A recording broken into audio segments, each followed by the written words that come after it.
Assalomu alaykum hurmatli tumandoshlar. Qorovulbozor tuman axborot kutubxona markazi 2019-yil dekabr oyida Prezidentimizning 4354 sonli qarori asosida tashkil topgan.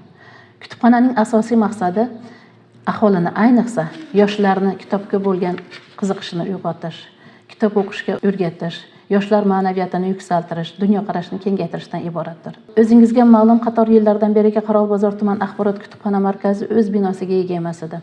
2024-yil tashabbusli byudjet hamda tuman hokimligining mablag'lari hisobida yangi kutubxona barpo etildi. Kutubxonada 4 ta bo'limdan iborat bo'lib, bu abonementlar va foydalanuvchilarga xizmat ko'rsatish, fondlarni saqlash, to'ldirish va ularga ishlov berish, axborot kommunikatsiya texnologiyalar bo'limida hamda axborot bibliografiya bo'limlarida 16 nafar xodimlar faoliyat ko'rsatmoqda. Albatta, zamonaviy kutubxonaga ish samaradorligi oshdi, kitobxonlarning soni ham sifati ham oshdi. Jumladan 2025-yil davomida kitobxonlar soni 7000 tani. Kutubxonaga qatnov esa 29000 tani. Ularga kitob berilishi 65000 tani tashkil etadi. Kunlik qatnov esa filiallarimiz bilan birgalikda 85-100 tani tashkil etadi. Hozirgi kunda Qorovulbozor tumanining Bo'zacha, Bo'ston va Navbahor hududlarida ham kutubxonalar, mahalla kutubxonalari faoliyat yuritmoqda. Kutubxonamizga 7 yoshdan 70 yoshgacha bo'lgan turli millat vakillaridan iborat fuqarolar tashrif buyuradi. Faol kitobxonlarimiz ham talaygina.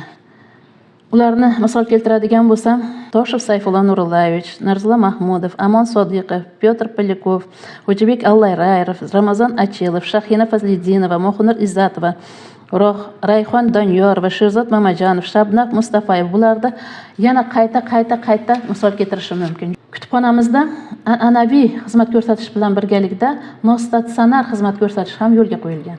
Bu nima degani? Bizning Qorovulbozor tumani barchasi ish bilan bandligini inobatga olib, kutubxonaga tashrif buyurishlarda imkoniyati ozgina yo'q. Shu sababli ham mutaxassislarimiz tomonidan mana shu korxona tashkilotlariga kitoblarni olib borib, ko'chma kutubxonalar tashkil qilib, ularga xizmat qilmoqda. Bundan tashqari imkoniyati cheklangan fuqarolarimiz ham bor. Bularga ham mana shunday ishlar tashkil qilinmoqda. Endi esa markazda yuritayotgan mutaxassislar to'g'risida qisqacha to'xtalmoqchiman.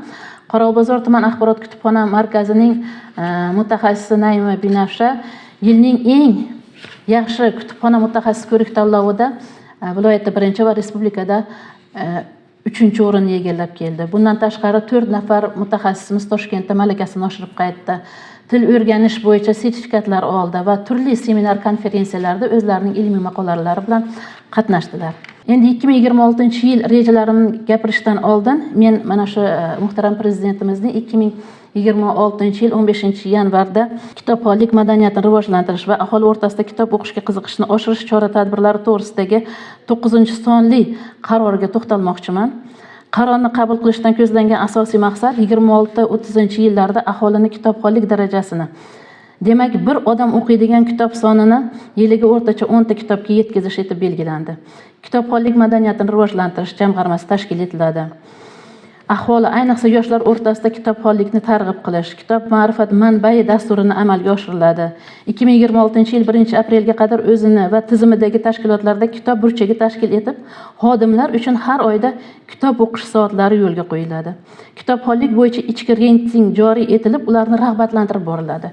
Shuning bilan bir qatorda biz mana shu jazoni ijro etish muassasasi bilan hamkorligida tadbirlar olib boramiz.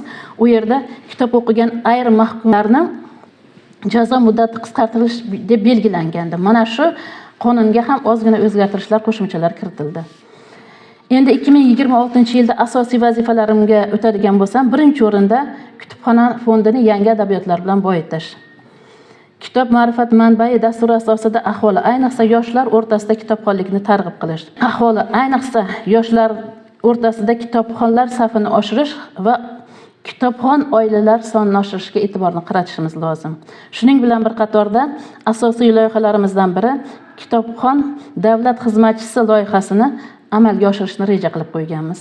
Hurmatli tumandoshlar, kitobsevar yoshlar, sizlarni kutubxonamizdagi 45 mingdan ziyod kitoblar mutolaasiga chorlab qolaman. Chunki kelgusida 10 nafar kitob o'qimagan bolani 1 nafar kitob o'qigan bola boshqaradi. E'tiboringiz uchun rahmat.